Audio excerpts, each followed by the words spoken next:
más milagros. Bendeciré al Señor en todo tiempo. Mis labios siempre lo alabarán. Mi alma se gloría en el Señor. Lo oirán los humildes y se alegrarán. Engrandezcan al Señor conmigo. Exaltemos aún a su nombre. Busqué al Señor y Él me respondió. Me libró de todos mis temores. Salmo 34, versículos 1 al 4. A veces la depresión era tal que no creía poder respirar. Me llevaba de regreso a los días de la UCI cuando recibía tratamiento respiratorio porque tenía colapsados los pulmones. Excepto que ahora no eran mis pulmones los que estaban colapsados, sino mi espíritu. Hay pocas cosas que puedan minar más la energía del espíritu humano que la falta de esperanza.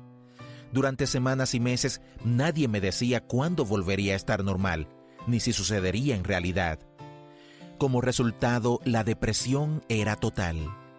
A medida que sanaba mi destrozado cuerpo, también necesitaba sanidad espiritual. Comencé a pensar en esto de la siguiente manera. El término griego para espíritu es pneuma. Ese término también puede significar viento o aliento. La palabra griega es la raíz del término neumonía. Así como había sido necesario volver a inflar mis pulmones para recuperarme de la neumonía, necesitaba el aliento de Dios para que me ayudara a sobreponerme de la depresión de mi espíritu. No sé cuándo tomé conciencia de esa depresión. En las primeras semanas de mi recuperación me encontraba en un dolor físico constante y no podía retener pensamientos en mi mente durante más de 1 o 2 segundos. También luché contra mi enojo durante esas primeras semanas. No es que estuviera enojado con Dios, aunque muchas veces me preguntaba por qué me había enviado de vuelta a la tierra y por qué tenía que soportar tal agonía física. Sin embargo, el dolor no era la cuestión. Desde mi primer día en el hospital, el dolor ha estado presente constantemente. Como le sucedió a muchos otros, he aprendido a vivir con esa realidad. Mi lucha es que he vivido la gloria y la majestad del cielo para tener que volver a la tierra. Y en mis momentos de mayor debilidad, no entendía por qué Dios me había hecho volver en una condición tan penosa. Muchos viven con un dolor mayor, pero pocos, o acaso ninguno, han vivido el cielo. No, mi enojo se dirigía principalmente a los médicos. Supongo que porque estaban allí todo el tiempo. Dentro de mí hervía una ira dirigida tanto hacia ellos como a mí mismo. ¿Por qué no me recuperaba más rápido? Les culpaba por lo lento de mi recuperación. En mis momentos racionales sabía que hacían todo lo que podían. A pesar de mi antagonismo e irritación, que estoy seguro percibían, se quedaban a mi lado y me alentaban de continuo. Yo no quería que me alentaran, quería resultados. Deseaba volver a estar sano. ¿Por qué no podía volver a vivir como antes? Anhelaba caminar por mis propios medios y no depender de los demás todo el tiempo. Los médicos no me daban respuestas definidas y esto levantaba nuevas olas de ira por todo mi sistema. Al mirar en retrospectiva, estoy seguro de que me decían lo que podían, pero yo no era un caso típico. Nadie podía pronosticar. En realidad, durante varias semanas ni siquiera estaban seguros de que viviera y ni hablar de una recuperación significativa. Me volví paranoico. Sabía que no estaba siendo racional cuando me quejaba y exigía más atención o medicación para aliviar el dolor. Nada me venía bien. Me hacían esperar demasiado antes de responder al timbre cuando llamaba. Nadie quería contestar mis preguntas. ¿Durante cuánto tiempo tendré puesto este marco de Ilizarov?, le preguntaba a casi todos los médicos y enfermeros que venían a mi habitación. No lo sé, era la respuesta habitual. Pero quiero saber algo, díganme algo al menos. Será durante mucho tiempo, mucho, sí. Era la única respuesta que recibía de los médicos o enfermeros. Algunas veces solo quería una respuesta y presionaba. Semanas, meses. No podemos decírselo porque no lo sabemos. Si lo supiera, se lo diría. El sentido común me indicaba que estaban haciendo todo lo que podían, pero en esos días, claro, yo no tenía demasiado sentido común. Parte de ello era a causa del dolor y quizá por las enormes dosis de medicinas que me afectaban. Igualmente, no era buen paciente. En lugar de sentirme satisfecho, seguía preguntándome, ¿por qué no me lo dicen? ¿Qué es lo que saben que me están ocultando? Hay cosas que no me dicen y tengo derecho a saber qué pasa. Durante mis noches de insomnio yacía en la cama convencido de que las enfermeras conspiraban en mi contra. Jamás se me ocurrió preguntarme por qué habrían de hacerlo. ¿Por qué no me dicen nada?, falfullaba. ¿Qué es lo que pueden hacer que me llegue a doler más que esto? La respuesta era nada. Soportaba un dolor adicional resultado no del accidente mismo, sino del proceso de sanidad. Por ejemplo, cuando tuvieron que tomar hueso de mi cadera derecha para insertarlo en mi brazo izquierdo, hicieron una incisión de unos 12 centímetros de largo y la cerraron con broches metálicos. Cuando llegó el día de quitarlos, tuvieron que arrancármelos de la piel. Con cada tirón me contraía de dolor y buscaba contener los gritos que pujaban por salir de mi boca. No podía recordar ningún otro momento en que hubiera tenido que soportar tanto dolor. Claro que sí lo había tenido, pero había olvidado cuánto podía soportar mi cuerpo. La pobre enfermera que extraía los broches hacía una pausa entre uno y otro. Tenía la mirada muy triste y yo sabía que entendía cuánto me dolía todo este procedimiento. Era una mujer corpulenta y me trataba siempre con la mayor suavidad. «Lo siento, reverendo», decía con gentileza. «Lo sé», murmuré, «no puede evitarlo». De momento asumí mi rol pastoral en un intento por consolarla. No quería que se sintiera mal por la tortura a la que me sometía. «Reverendo, ¿por qué no le da rienda suelta al dolor y grita?» «No serviría de nada. Si yo estuviera en su lugar, gritaría». «Sí, apuesto que lo haría», concedí con cierto humor, «y despertaría a todos los pacientes del hospital».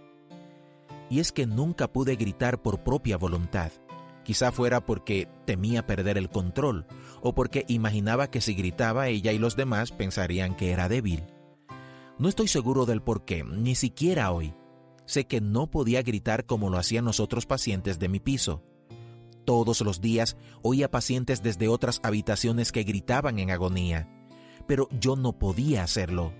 En cambio, contenía el aliento y a veces me bañaba en sudor frío, pero no podía gritar a propósito. Aunque sé que no era el paciente de mejor carácter ni tampoco el más fácil debido a la atención que requería, las enfermeras y enfermeros del piso de traumatología me trataban con amabilidad y mucha compasión. Llegué a encariñarme mucho con ellos y admirar su dedicación. Supongo que habrán visto algo en mí también. Sé que el personal de enfermería solía ser flexible con las reglas cuando me venían a visitar, aunque fuera de día o de noche. Sin embargo, el momento más dulce fue cuando recibí el alta después de mis 105 días de estar interno en St. Luke. Al parecer se habían hecho arreglos con el personal de enfermería de otras secciones del hospital para que cubrieran a las enfermeras de mi piso mientras me acompañaban en el ascensor hasta la ambulancia que esperaba afuera. Rodeado de enfermeras que me alimentaban, me medicaban, me bañaban y hacían el Señor sabe qué otras cosas por mí, me sentí maravillosamente bien al saber que iba a casa. Era como si dijeran, hicimos lo mejor que pudimos hacer, ahora tiene que recuperarse y volver a visitarnos. Solo puedo imaginar lo diferente que me verían ese día comparado al día de mi llegada, cuando me debatía entre la vida y la muerte. A pesar de mi obcecada resistencia a mostrar mis emociones antes de dejar St. Luke, los meses de intenso dolor al fin quebraron mi dureza. Me quebré y lloré. Me sentía inútil, sin valor alguno, golpeado.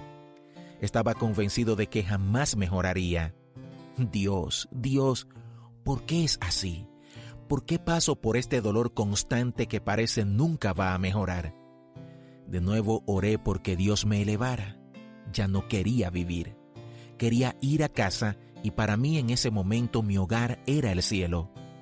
Oré de esa manera durante días y por lo general el agotamiento me vencía y me quedaba dormido. Al despertar volví a cubrirme el manto de la desesperanza. Nada me ayudaba.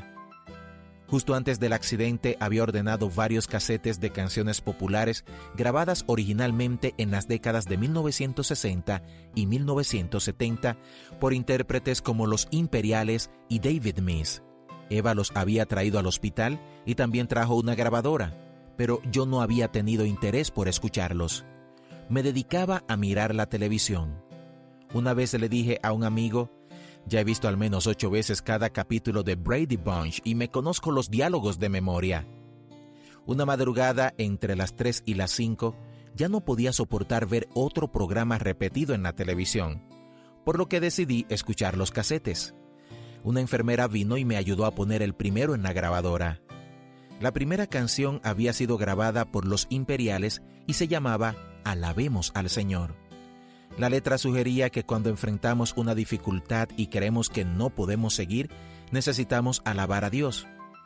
Aunque la idea parecía loca, a las 3 de la mañana en una cama del hospital, seguí escuchando para ver si encontraba una ayuda que aliviara el profundo dolor espiritual que me aquejaba. La siguiente estrofa contenía una frase sobre las cadenas que parecen atarnos y que se rompen cuando nos dedicamos a alabar al Señor. Toda la canción se centraba en la alabanza a Dios a pesar de las circunstancias. Cuando Los Imperiales cantaban el segundo estribillo que mencionaba las cadenas, miré mis cadenas, kilogramos de acero inoxidable que me encadenaban el brazo y la pierna. Antes de mi accidente seguro oí y canté la canción cientos de veces, y hasta la habría tocado. Pero en ese momento, las palabras se convirtieron en un mensaje de Dios, directamente hacia mí desde lo alto. Antes de que terminara la canción, me oí diciendo: «Alabado sea el Señor». Apenas terminó esa canción, David Meese cantó «Somos la razón». Sus palabras me recordaban que somos la razón por la que Jesucristo lloró, sufrió y murió en la cruz. Meese cantaba sobre cómo al fin encontró que el verdadero propósito en la vida era entregar cada parte de su ser a Cristo. La canción no era nueva para mí, pero algo sucedió en esa madrugada. Además de la música, no oía nada, ni gemidos de las otras habitaciones, ni pasos de las enfermeras en el corredor. Me sentía aislado por completo del mundo que me rodeaba.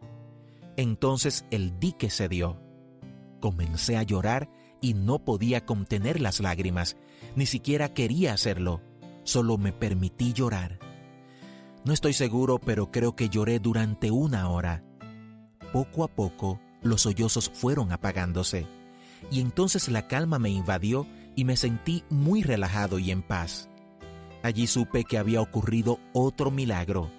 Ya no había depresión, se había esfumado, había sanado una vez más. Los recuerdos impactantes a partir de unas sencillas canciones habían sido el detonante de mi cambio. Los Imperiales me recordaban que Satanás es un mentiroso, que quiere robarnos nuestro gozo y reemplazarlo con la desesperanza. Cuando estamos en la lucha y creemos que ya no podemos más, es posible cambiar esa sensación alabando a Dios. Nuestras cadenas se romperán y caerán. Meese me alentaba al recordarme la verdadera razón que tenemos para vivir esta vida a plenitud. Es darle todo lo que tenemos a Dios, y esto incluye nuestra pena y nuestro dolor. Dios es la razón de nuestra vida. Esa mañana decidí seguir viviendo el resto de mi vida, pasara lo que pasara. Decidí esto sin la ayuda de un psiquiatra, sin drogas, sin consejería. Al escuchar esas 2 canciones, Dios me había sanado. La desesperanza se había ido. Se habían roto mis cadenas mentales. También sabía que nada de lo que había pasado o lo que pasara de allí en adelante era tan horrendo como lo que había sufrido Jesús. No intento decir con esto que estoy en contra de la ayuda psicológica. Antes y después de mi accidente, he enviado a muchas personas a buscar consejería. Pero como yo no estaba dispuesto a recibir ayuda de ninguna clase, Dios me sanó de manera dramática e inexplicable. Y allí en la cama del hospital, mi actitud cambió. No sabía cuándo terminaría mi dolor físico o durante cuánto tiempo debería llevar puesto el marco de Ilizarov. Lo que sí sabía es que Jesucristo estaría conmigo. No podía entender todavía por qué Dios me había mandado de regreso para que viviera tal agonía, pero eso ya no importaba. Ahora era libre. Él había sanado mi mente y mi cuerpo sanaría lentamente, pero acababa de vivir la más grande victoria. La depresión no me afligiría nunca más. Este era uno más de los muchos milagros del cielo.